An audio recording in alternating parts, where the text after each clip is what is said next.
Jingle bells, jingle all the way. Oh, what fun it is to ride in a one-horse open sleigh. Hey, jingle bells, jingle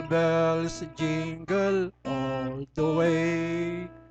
Oh, what fun it is to ride in a one-horse open sleigh. Hello, my dear students of Benguet State University. Welcome to our online class. I am your teacher, John Lasea. Ladies and gentlemen, this is my lecture number 5 of our subject, Systems Integration in Architecture 2. Today I discuss the vertical silos. In the previous lecture, we learned horizontal silo as functional paradigm that consists of planning, organizing, staffing, directing, coordinating, reporting, and budgeting. In the late 1960s, Robert Anthony, an organizational researcher at Harvard University, found that organizations also divided responsibility and hierarchical layers from strategic planning to management control and operation control. For example, most organizations have their top-level management like CEOs and presidents to plan the long-term strategy of organizations, whereas mid-level management like vice presidents or general managers focuses on tactical issues and the execution of organizational policy to ensure that the company is accomplishing its strategic objectives. The lower-level management like supervisors, task is to focus on the day-to-day operations of the company. Last semester, we learned this management categorization into 3 levels: strategic management, middle management, and operational control. Both of these images on the left and on the right are the same. The top-level management is the strategic planning. The middle management is the management control. The lower level management is the operational control or functional operations. Next, thus, when organizations get big and complex, they tend to break functions into smaller units and assign one or more staff the responsibility for these activities. This allows the organization to manage complexity, as well as the staff to specialize in those activities that enhance productivity and efficiency. Work groups or teams with formal leadership or supervisors are part of this organizational structure as well. The quality of the products and services goes up, but the organization is divided into compartmentalized units that know very little of each other. Sharing of information occurs only at higher levels of management. At this period, business organizations have become very complex. This is due to an increased layer of management hierarchy and an increased level of coordination across departments. Organization is divided into vertical silos or layers, and top-level management only shares information to the middle-level management. Thus, the lower-level management are not aware or informed about the changes or plans from the higher-level management and also the business goals of the organization.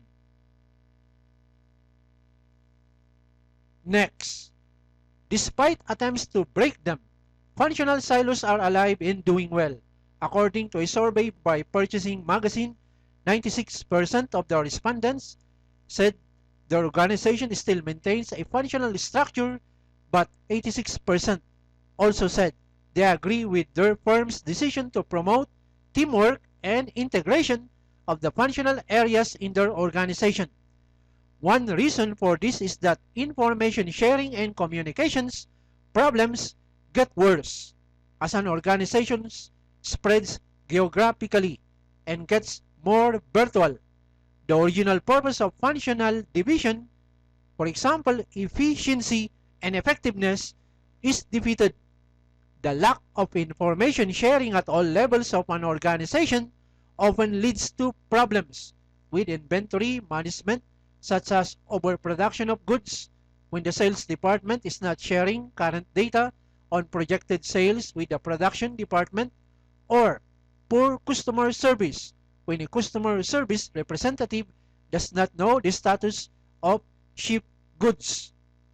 We learn here that the lack of information sharing or system integration at all levels of an organization often leads to problems. Next, the inefficiencies can creep from operations control all the way to the strategic planning level of the organization. With global competition and virtual organizations, the traditional functional organizational structure must change to process-oriented structure to allow easy integration of information and more flexibility for an organization to realign with its environment. In order to compete in globalized economy, companies must take a business process view and utilize IT to integrate that business process. The organization came into a ratification in their functional paradigm to a process-oriented structure and implemented the use of IT for business automation and integration of the business process. Next, business process focus led by such management gurus as Peter Drucker and Hammer and Champy reoriented management on improving an organization's efficiency and effectiveness by focusing on business process, such as product development and order processing. The business process provides an alternative view of grouping people and resources, focusing on an organization's activity, even if it means cutting across the traditional functional areas, like order processing, which involves interactions between sales, warehousing, and accounting functional areas as the work progresses from initial sales order to collection of payment from the client. The cross-functional business process can involve people and resources from various functional departments working together, sharing information if necessary at any level of the organization. At this period, the organization implemented the cross-functional business process. Focus your attention on the management pyramid. All level management can share information across using computer networks, Wi-Fi, internet connection, and ERP software.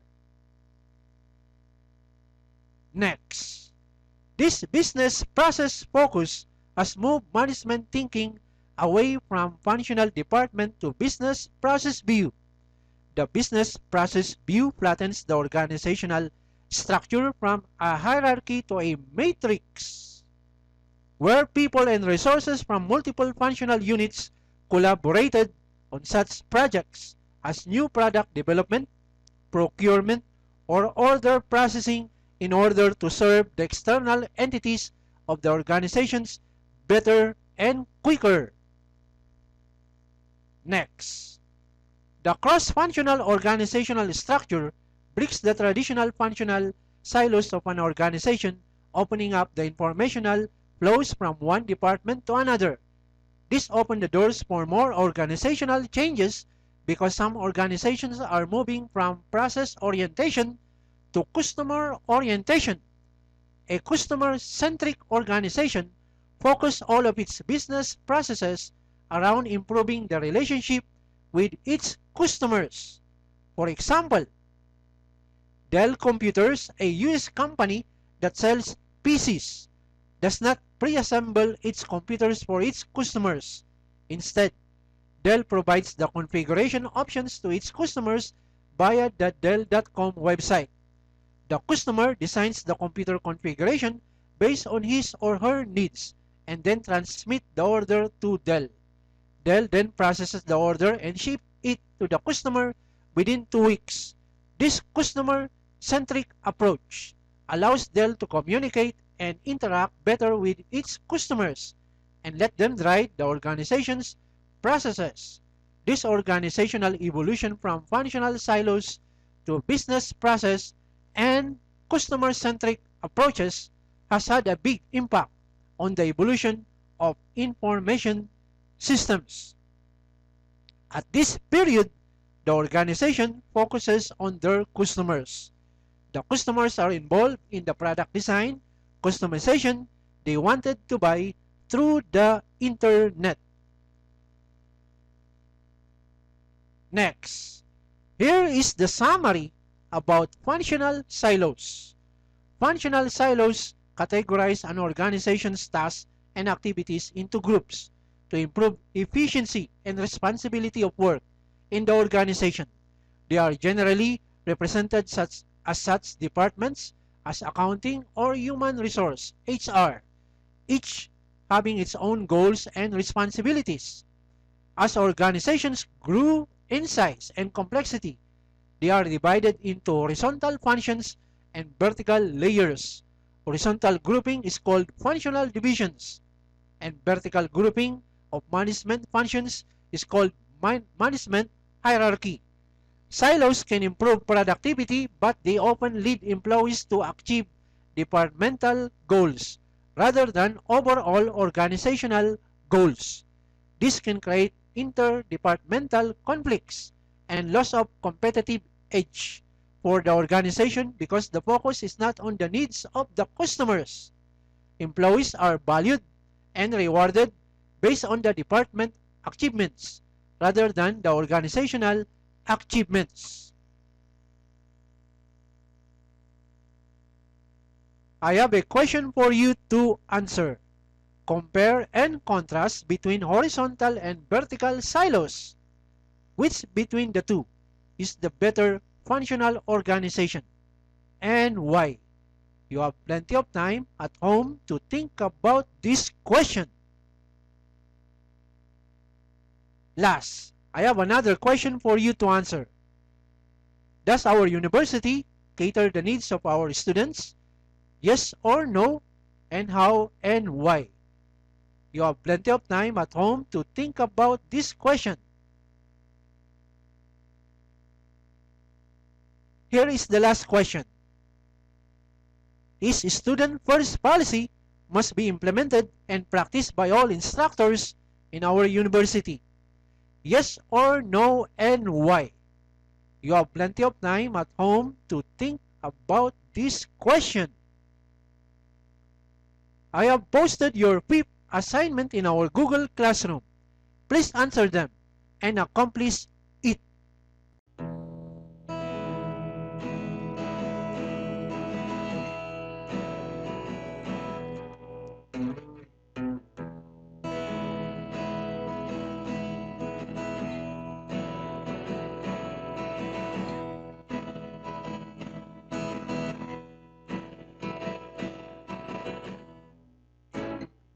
Hey, have you ever tried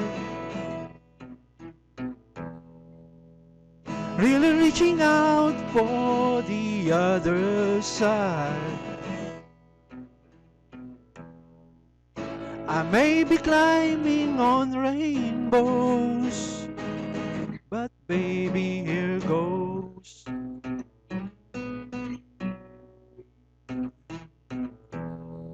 Dreams there for those who sleep. Life is for us to keep.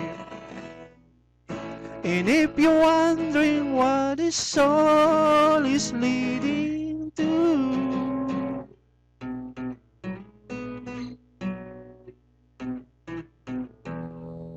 I wanna make it with you. I really think that we can make it, girl.